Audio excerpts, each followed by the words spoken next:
પોરબંદર જિલ્લામાં આજે સવારથી ફરી વરસાદી માહોલ રહ્યો છે। પોરબંદર, રાણાવાવ તથા કુતિયાણા તાલુકામાં ધીમી ધારે વરસાદ વરસ્યો।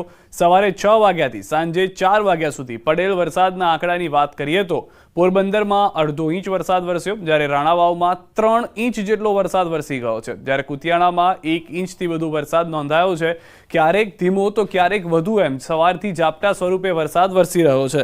તો કુતિયાણા જે છે તેમાં પણ સારો એવો વરસાદ જોવા મળી રહ્યો છે, 1 ઇંચ જેટલો, પરંતુ રાણાવાવ છે તેમાં 3 ઇંચ જેટલો વરસાદ અત્યાર સુધીમાં વરસી ચૂક્યો હોવાનો આંકડો છે। સવારે 6 થી સાંજે 4 વાગ્યા સુધીનો આંકડો છે। સ્વાભાવિક રીતે પોરબંદરની અંદર ફરી એક વખત વરસાદી માહોલ જામી જતા લોકો અને ખાસ કરીને ખેડૂતો, ધરતીપુત્રોમાં ખુશી જોવા મળી હતી। પાકને ફાયદો થશે તે રૂપે હાલમાં વરસાદ વરસી રહ્યો છે અને હાલના જે દ્રશ્યો આપ જોઈ રહ્યા છો તે પોરબંદરના એક ગ્રામ્ય વિસ્તારના ખેતરોના કે જ્યાં આગળ સારો એવો વરસાદ થતા ખુશી જોવા મળી રહી છે। વધુ માહિતી ન્યૂઝ 18 સંવાદદાતા પ્રતિશ પાસેથી મેળવીશું જાણકારી। પ્રતિશ, શું છે સમગ્ર પોરબંદર પંથકની હાલમાં પરિસ્થિતિ વરસાદને લઈને? જી સિદ્ધાર્થ, પોરબંદર જિલ્લાની વાત કરીએ તો પોરબંદર જિલ્લામાં આજે વહેલી સવારથી કહી શકાય કે ધીમી ધારે વરસાદ વરસી રહ્યો છે, પરંતુ બપોરે 2 થી 4 દરમિયાન જે રાણાવાવ તાલુકો છે તે રાણાવાવ તાલુકામાં સારો એવો ધોધમાર કહી શકાય એ રીતનો વરસાદ પડ્યો છે અને 2.5 ઇંચથી વધુ વરસાદ 2 કલાકમાં પડ્યો છે।